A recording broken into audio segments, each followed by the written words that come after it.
Hello guys, how are you today? I hope you're not getting mad trying to update Windows Update KB5030300 and is not working. If it is the case, this is the video for you to help you resolve the issue. So if the update is not working, let's try now few steps to resolve the matter. First step, restart your PC and try to install this update. See if it will work or no. If it didn't work, second step which you need to do, there may be no sufficient disk space in your system. That's why this update is not working out, because the update needs space in your PC. So how to check if you have enough disk space? Click on File Explorer and then go to Local Disk C, right click on it, click on Properties, and here you can see how much free space you have. If you don't have much free space, click on Disk Cleanup. When this is done, you will free up some space in your disk to perform the update. Then click on Cancel. And now go ahead and try to download the update. If that as well didn't work for you, next step is to run the update troubleshooter. What you need to do, go to the search toolbar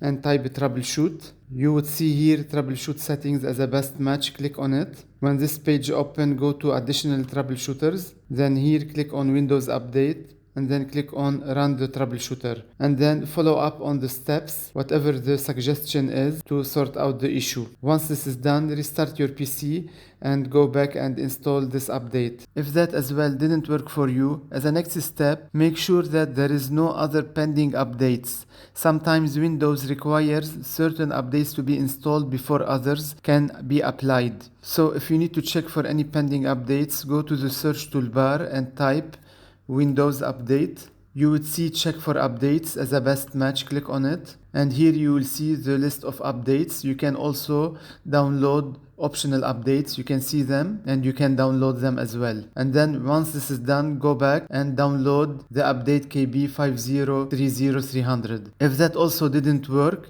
as a last step which you can apply, you can go and download this update manually by going to Microsoft website. What you need to do, go to your search engine to catalog.update.microsoft.com/home.aspx. I will put this link in the video description for you to copy and paste it. And here you need to put the update number. So I'm gonna paste it here and then click search. Now this is the update here. You can click on download from this section. You need to choose which one apply to your system. Is it x86, ARM64 or x64? So choose the one that is applicable to your system and then click on download, and this update should be downloaded in your system. With that, I have come to the end of this video. Thank you for watching. Subscribe to my channel to watch upcoming videos. Take care. Goodbye.